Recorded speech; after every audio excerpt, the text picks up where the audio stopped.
Subscribe के button पे click करें, बेल के आइकॉन पे क्लिक कीजिए ताकि हर नई वीडियो की नोटिफिकेशन आपको मिल जाए। हमारी जान पहचान वालों में फौतगी को 14 दिन हुए हैं, अब ईद आ गई है।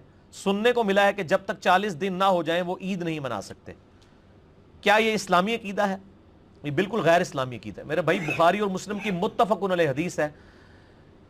आप सल्लल्लाहु अलैहि वसल्लम ने फरमाया, जो औरत अल्लाह और यौम आखिरत पर ईमान रखती है उसके लिए जायज़ नहीं है कि वो 3 दिन से ज़्यादा मैयत पर सोग करे, सवाए खामन के कि 4 महीने 10 दिन करेगी, और वो भी अगर वज़ह हमल हो गया तो वो भी ख़त्म हो जाएगा सोग, और कोई सोग नहीं। 3 दिन सोग है, और सोग ये नहीं है कि वो मतलब कोई उन्होंने चीखना चिल्लाना है। 3 दिन उस घर में खाना ना पके, बाकी लोग उनको एंटरटेन करें। यहां पे खाना नहीं पक रहा होता लेकिन टीवी चल रहा होता है, ठीक है, तो वो कह रहे हैं सोग मना रहे हैं। ये कौन सा सोग हो रहा है? तो सोग 3 दिन से ज्यादा नहीं है। और ये पहली शबरात, पहली ईद, ये लोगों की बनाई हुई चीजें हैं, इसकी कोई असर नहीं है। 3 दिन से ज्यादा सोग नहीं। और मैं आपको सही बुखारी में एक बड़ी हैरानकुन हदीस बताऊं। सैयदा उम्मे हबीबा जो उम्महातुल मोमिनीन से हैं रज़ियल्लाहु अन्हा, हज़रत मुआविया रज़ियल्लाहु तआला अन्हु की बहन है। उनका जब बाप अबू सुफियान रज़ियल्लाहु तआला अन्हु फौत हुए, 3 दिन जब गुजर गए ना, तो सैयदा उम्मे हबीबा ने अपने जिस्म पे ला के रंगदार खुशबू मली।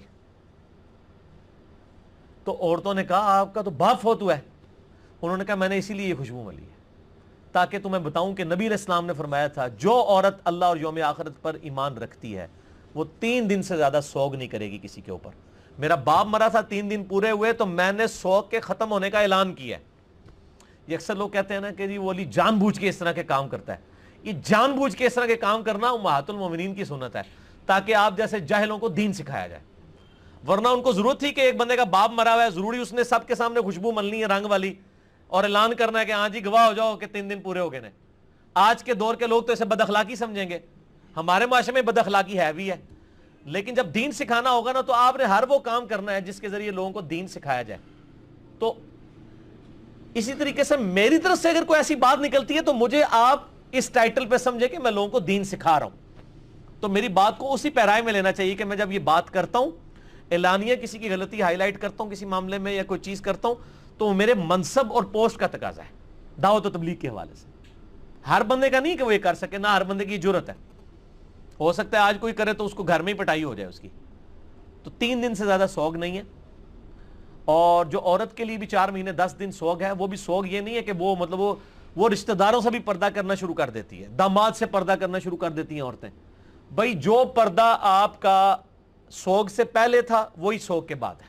दामाद से पहले भी नहीं था, बाद में भी नहीं है। सोग का मतलब यह है कि वो औरत घर से बाहर नहीं निकलेगी, किसी खुशी की एक्टिविटी में हिस्सा नहीं लेगी। अगर उस घर में भी अगर कोई खुशी की एक्टिविटी आती है तो वो पोस्टपोन कर दे, इल्ला यह कि बहुत बीमार हो जाए और उसको हॉस्पिटल लेके जाना पड़ जाए, वो लादा बात है। सोग का मतलब यह है कि किसी खुशी की एक्टिविटी में नहीं रहेगी वो, बल्कि वो उसी तरीके से 4 महीने 10 दिन अपने गुजारेगी। अलबत्ता अगर वो प्रेग्नेंट है, डिलीवरी हो जाती है, डिलीवरी होते ही उसका सोग भी खत्म हो जाएगा, चाहे उसी दिन डिलीवरी हो जाए। 40 दिन के बाद वो नया निकाह भी कर सकती है इस केस में, उस केस में। और ये अक्सर लोग कहते हैं कि वो जी प्रेगनेंसी को आइडेंटिफाई करने के लिए अगर हम मेडिकली पता कर लें तो कोई ज़रूरत नहीं है, या ये हमारी नानी अम्मा 70 साल की हैं, नाना अब्बू फौत हो गए हैं तो अब सोग की ज़रूरत नहीं है। सोग है पाएँ 100 साल की बुढ़ी है भाई, ये शरी हुक्म है, इसको इसी तरीके से इस्टेब्लिश करना है। उसमें एक एक्सेप्शन है वो प्रेगनेंसी वाली। और अगर वो प्रेग्नेंट औरत है फिर 4 महीने 10 दिन नहीं, अगर उससे भी ज्यादा वक्त गुजर गया तो वो वज़ह अमल के बाद भी 40 दिन के बाद हो सकता है उसको 8 महीने लग जाए, उसका सोग उस एतबार से खत्म होता है कि वो अपने आप को निकाह से रोक के रखेगी। ठीक हो गया जी? तो ये अकीदा बिल्कुल बातिल है कि ईद नहीं मनाएंगे। ईद बिल्कुल मनानी चाहिए, कोई इसमें हर्ज नहीं है।